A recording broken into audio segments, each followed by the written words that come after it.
పిప్రాయ మండలం నల్గొండ జిల్లా ఉలెందుల Guramma Venkulu wife of Venkulu మాకు ఇల్లు వచ్చింది అని చెప్పారు కాంగ్రెస్ వాళ్ళు.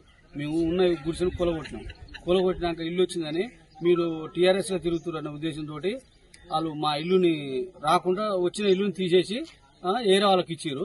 మాకేం ఇల్లు లేకుండా అయింది. మేము ఇప్పుడు మంది నెలల కిరాయికుంటున్నాం. కనీసం మాకు ఇల్లు కూడా లేదు. మేము మంది నెలల కిరాయికుంటున్నాం అని బతిలాడినా కూడా కాంగ్రెస్ కార్యకర్తలు ఒక్కరు కూడా వచ్చి సూచన లేదు. ఇటు ఒక్క ఈడ ఇల్లు ఉన్నదా లేదని అడిగిన వాళ్ళు లేదు. మళ్ళా మా తమ్ముని కొడుక్కి ఆడు తల్లి లేదు తండ్రి లేదు. ఇద్దరు డెత్ సర్టిఫికేట్ తీసుకుపోయి కాంగ్రెస్ కార్యకర్తలకు చూపించినాం.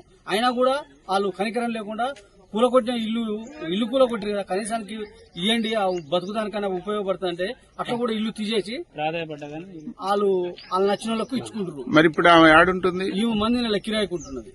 ఇప్పుడు ఇల్లు రాలే, ఇల్లు వచ్చి ఉన్న గుడిసె కూడా కూలగొట్టి మంది నెల కిరాయికుంటుంది. అది కూడా బతిలాడినాం. పోయి కాళ్ళ మీద పడేటట్టు కూడా మా తమ్ముడు కూడా పోయి కాళ్ళ మీద పడేటట్టు కూడా బతిలాడాడు. అయినా కూడా కాంగ్రెస్ కార్యకర్తలు తీసి పక్కన